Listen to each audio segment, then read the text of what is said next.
Хрватскиот премиер Андреј Пленковиќ изјави дека првиот случај на коронавирус во неговата држава е регистриран во Загреб.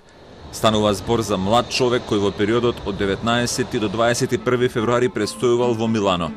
Тој е во добра состојба, тврдат хрватските власти. Истовремено хотел во Тенерифе на шпанските Канарски острови е под карантин, откако кај еден италијански доктор било потврдено присуство на коронавирусот. На околу 1000 гости во хотелот H10 ADH Palace им било кажано да останат во своите соби, додека се вршат медицинските тестови, потврдија шпанските медиуми. Dice la mascarilla, no tocar a nadie, lo típico que están hablando por ahí. Lo dice la radio y la televisión. No, no. Yo no. Yo creo que eso es una gripe más, me parece a mí.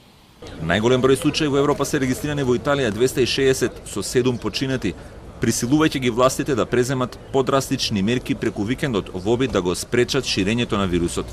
Италијанскиот премиер Джузепе Конте закажа состанок на владините министри со регионалните гувернери за да се усогласи координиран пристап за спречување на ширењето на коронавирусот. Во регионите Ломбардија и Венето повеќе помали населени места се под мерки на изолација. Во наредните 2 недели 50.000 луѓе нема да може да ги напуштат овие места без специјална дозвола.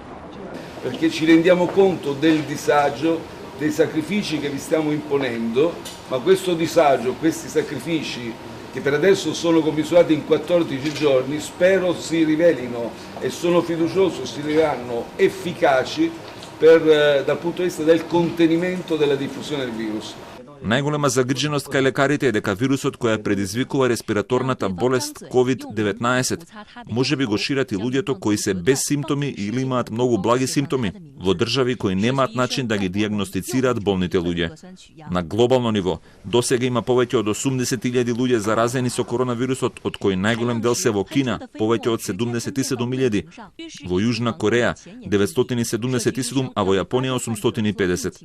Во Иран, властите во Техеран потврдија дека позитивен резултат на тестот за коронавирусот е присутен и кај заменик министерот за здравство на оваа држава.